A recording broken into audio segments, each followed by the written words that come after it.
Selamat siang, anak. Siang, Bu. Ya. Kita pelajaran agama ya. Iya, Bu. Ya. Semuanya sehat? Baik, anak-anak, kita akan mulai pelajaran. Kita akan buka dengan doa, ya. Siapa yang bikin doa? Ya. Mari teman-teman, kita satu dalam Bapak Kudus. Selamat siang Bapak, kami mengucap syukur atas pernikahanmu pada hari ini sehingga kami semua bisa berkumpul di ruangan kami untuk belajar. Kiranya apa yang akan kami pelajari ini dapat bermanfaat bagi kami dan sertai kami hingga acara ini selesai. Semua doa yang kami aturkan ini Tuhan, kami serahkan padamu dengan perantaraan Kristus Tuhan dan Juru Selamat kami. Amin. Bapak, Bu. Terima kasih. Kita akan supaya fresh karena kita barusan olahraga ya. Kita yel-yelkan, kita yel-yelkan sekolah kita. SMA Unggul. sekolah Jaya. sekolah di Surabaya Asyik rasanya. sekolah di Surabaya Siap, Juara. Oke, terima kasih. Baik, walaupun tadi kita sudah olahraga, mari kita sedikit olah batin. Ya, kita sedikit olah batin. Kita akan sedikit membenarkan diri, ya, ambil sikap yang rileks, lalu kita menyatakan Tuhan dalam hati kita dengan kita akan meditasi sebentar. Oke, boleh sandaran ini, oke, ya. Mari kita hening, lalu boleh pejamkan mata, lalu kita akan menyadari kehadiran Tuhan dalam diri kita masing-masing. Ambil nafas panjang, hembuskan perlahan. Ambil nafas panjang, hembuskan perlahan. Ambil nafas panjang, hembuskan perlahan. Ambil nafas panjang, hembuskan perlahan. Dan silakan buka mata. Oke, gimana rasanya? Lebih segar? Hari ini kita akan belajar tentang tugas gereja mewartakan. Kita akan membahas tentang tugas gereja mewartakan. Kita ini dulu sebelum kita masuk materi itu, coba siapa sih sebenarnya yang diberi tugas untuk mewartakan? Mbak Leni, siapa yang diberi tugas? Kita semua. Apa yang diwartakan, Christian? Injil Tuhan. Ada lagi? Firman Tuhan. Oke, baik. Mari kita, siapa sebenarnya yang disuruh mewartakan? Bagaimana kita mewartakannya? Lalu seperti apa bentuknya? Ya, yuk kita hari ini akan belajar tentang itu. Tujuannya adalah supaya kalian tahu, supaya kalian paham gereja yang mewartakan ini adalah kalian semua, dan kalian juga kemudian bisa memahami bentuk-bentuk pewartaan, dan yang paling penting kalian bisa terlibat aktif untuk mewartakan. Baik, dasar untuk mewartakan gereja mewartakan adalah tugas gereja mewartakan. Ini coba dibaca, Evan. Dasar bidang keagamaan Matius 28 ayat 16 sampai 20. Pergilah jadikanlah semua bangsa murid-ku dan baptislah mereka dalam nama Bapa Anak dan Roh Kudus, dan ajarkanlah mereka melakukan segala sesuatu yang telah diperintahkan kepadamu. Ya, ini dasar untuk kita mewartakan. Jadi ternyata siapa yang harus mewartakan? Siapa yang harus mewartakan? Semua bangsa, atau lebih tepatnya semua yang dibaptis, ya, yang dibaptis kita, dan kemudian yang menjadi murid. Kita yang menjadi murid, kita yang sudah dibaptis disuruh untuk mewartakan kepada semua bangsa tanpa kecuali. Itu ya, baik. Sekarang mari kita ingat-ingat lagi. Apakah di gereja kalian atau di lingkungan gereja kalian ada prodiakon? Ada guru agama? Ada katekis atau guru agama itu? Ada mungkin guru sekolah minggu? Ada pembina OMK? Nah, apakah itu termasuk yang disebut sebagai pewarta? Iya. Nah, itu yang disebut dengan pewarta. Kalau misalnya saya guru agama di sini termasuk pewarta enggak? Iya. Nah, mari kita akan diskusi. Nah, pertanyaan diskusinya.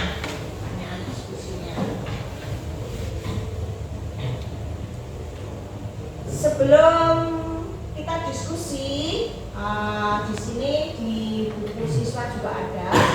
Ini sebenarnya ada sebuah puisi, tapi boleh dibaca saja ya. Dibaca saja. Ini puisi sebenarnya.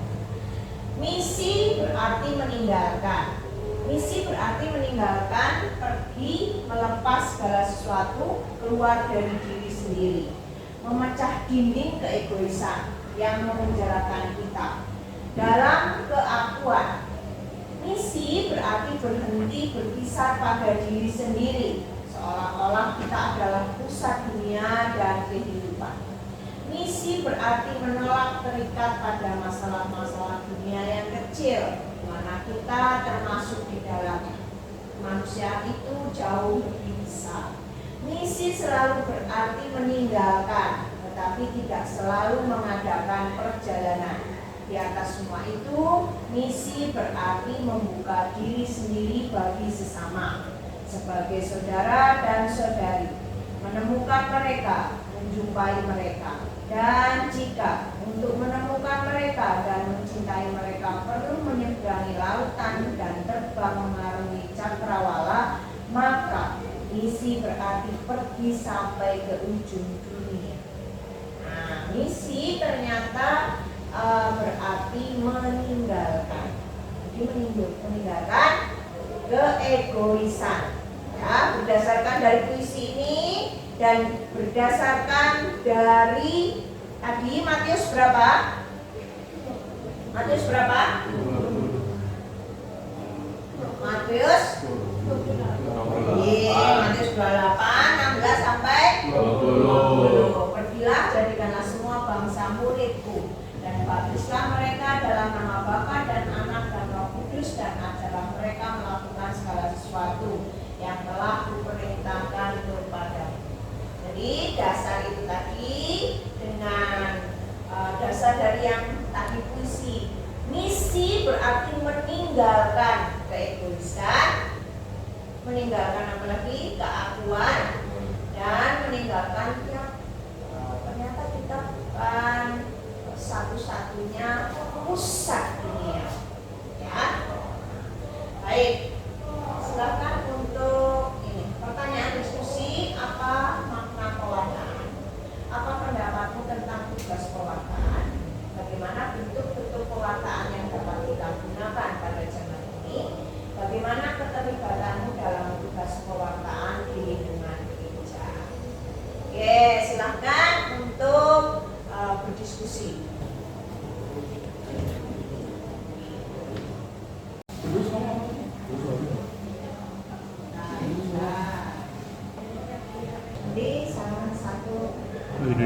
kumpul semua rajin.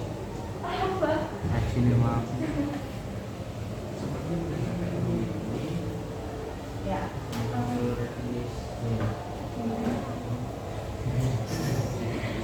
Apa pendapatku tentang tugas pewarnaan? Jangan-jangan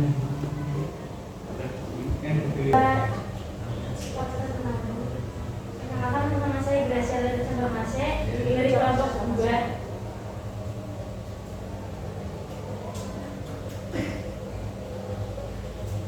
Ya, untuk bentuk pewartaan yang dapat kita gunakan pada saat ini yaitu ada pewartaan verbal. Pewartaan verbal itu bisa jadi homili, mendengarkan Romo berbicara ketika homili, lalu menjadi guru sekolah minggu, menjadi pendamping OMK dan juga mendamping Tia.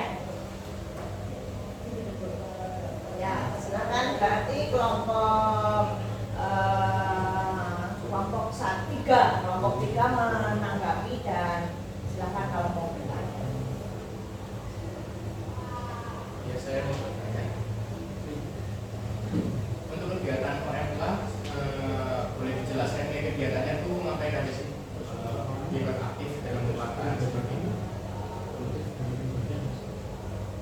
Ya, izin dijawab.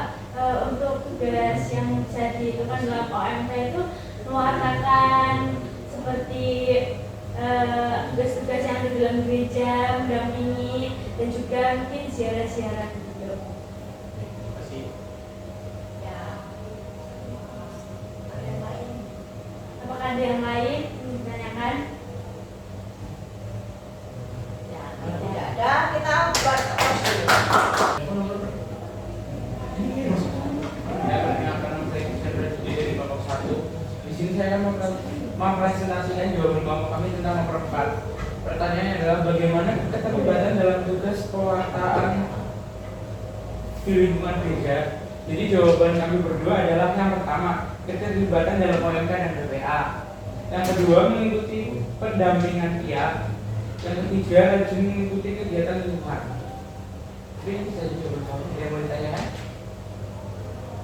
ya, silakan kelompok 3 menanggapi, kelompok 2 menanggapi. 2 menanggapi dan boleh bertanya. Silakan. Oke, izin bertanya.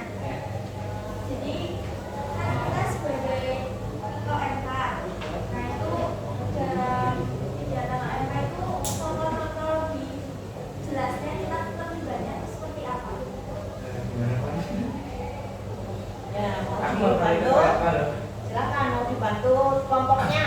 Oh ya, mungkin saya bantu untuk kelibatan yang seperti ditanyakan oleh Adil tadi, mungkin mengikuti kayak apa penggalangan dana, terus aksi sosial dan lain-lain itu bisa seperti itu. Baik, cukup. Kita berdua dulu. Ya. Selamat siang teman-teman. Saya mewakili dari kelompok 3 akan menjelaskan apa pendapat tentang tugas pewartaan. Ya, kelompok kami menjawab seperti mengabarkan kasus sukacita, ikut dan terlibat aktif dalam kegiatan yang bersifat rohani seperti kegiatan OMK dan pelayanan. Seperti itu. Mungkin ada yang mau ditanyakan? Ya, kelompok 1 yang menanggapi.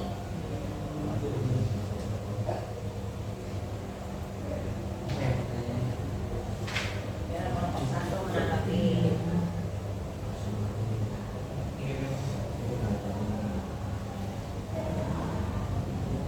Ya. Ya, dari kalau kami seperti mengabarkan kasus sukacita, dan yang kedua ikut dan terlibat aktif dalam kegiatan yang bersifat rohani seperti kegiatan OMK ataupun ikut aktif dalam misa ataupun pelayanan.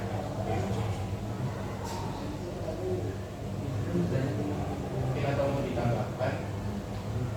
Silakan mau menambahkan, mau bertanya boleh.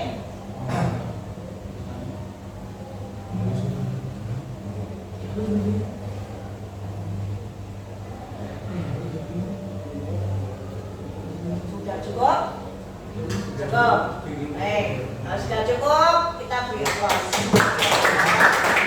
Luar biasa.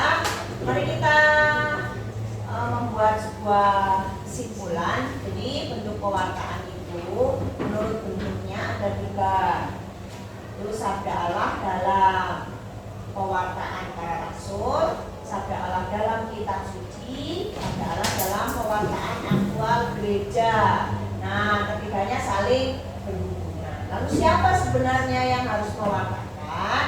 Nah, ini berdasarkan pada penghayatan akan sabda Allah dan tradisi gereja, berbicara pada konteks masyarakat. Ini bentuk pewartaannya tadi, betul ya, tadi ada teologi, khotbah dan homili, pelajaran agama, katekisme umat, ya, lalu pendalaman kitab suci. Nah, siapa ini yang jadi pewarta? Siapa yang menjadi pewarta? Tadi siapa? Kita semua, ya, kita semua. Jadi syarat untuk menjadi pewarta harus dekat dengan yang diurutkan atau yang diwartakan, lalu menjadi senasib. Kalau misalnya khotbah, misalnya khotbahnya Romo khotbah di khotbahnya Romo misalnya di pedesaan, dia ngomong perkotaan, itu kan nggak nyambung, gitu ya. Siap diutus dan diserahkan pada umat yang mendengar, lalu memiliki komitmen yang utuh pada umat. Kalau kalian mendapat tugas untuk mewartakan misalnya mengajar sekolah minggu, nah itu kalian harus berkomitmen untuk mendampingi anak. Ada hal yang perlu kita ini kan ya, tentang magisterium. Apa itu magisterium? Nih, magisterium adalah wewenang atau kuasa mengajar dalam gereja. Nah, pejabat otoritas gereja atau paus atau uskup. Jadi kalian mewartakan tadi tidak boleh semena-mena atau tidak boleh sembarangan, harus melalui otoritas gereja. Misalnya Belenda nih, Belenda itu diutus nggak sembarangan untuk menjadi guru agama. Saya mendapat SK dari sekolah, saya diutus dari sekolah yang sekolah ini mendapat izin dari uskup. Jadi sekolah mencetak guru agama itu dari uskup. Jadi nggak main-main, saya diutus oleh uskup gitu. Otoritas itu namanya magisterium. Lalu kemudian magisterium ini penting karena apa? Menyangkut iman dan kesusilaan. Bersifat otentik, ajaran yang dinyatakan dengan tegas itu definitif, tidak dapat diganggu-gugat, misalnya kitab suci. Lalu ajaran itu disepakati bersama. Ini kolegial paus, jadi kita iniannya dengan paus. Terima kasih untuk ini. Mari kita berefleksi di pelajaran hari ini. Coba siapa yang bisa refleksi hari ini, pelajaran apa yang kita pelajari hari ini, ya. Silakan Agil. Hari ini gimana rasamu dan pelajaran apa yang bisa di? Jadi refleksi pada pelajaran kali ini yang saya dapatkan itu tentang pewartaan gereja. Jadi kita sebagai ini ada tugas-tugas pewartaan, kita sebagai kid zaman sekarang anak muda bisa lewat OMK, jadi penelitian ataupun ke rektor mungkin atau terlibat dalam kegiatan-kegiatan acara. Terus kalau untuk pewartaan itu sendiri, terus tadi ada magisterium, jadi para pengajar atau guru itu mendapatkan SK tersendiri dari uskup. Ya, terima kasih. Kita beri aplaus. Baik, kita akan evaluasi sejenak. Ya, saya share di HP. Silakan lihat di HP.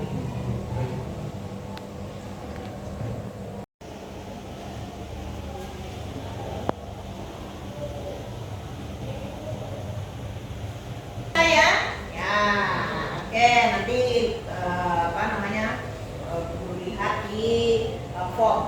Baik, untuk tugas refleksi kalian nanti di lingkungan kalian coba kalian praktekkan di lingkungan kalian bagaimana kalian mewartakan tadi kan, misalnya tadi kalian di OMK, nah di kegiatan OMK kalian mewartakan seperti apa, lalu kalau yang sekolah minggu silahkan kalian lihat, terus nanti kalian boleh video bentuknya, nanti masukkan di tim. Mari kita tutup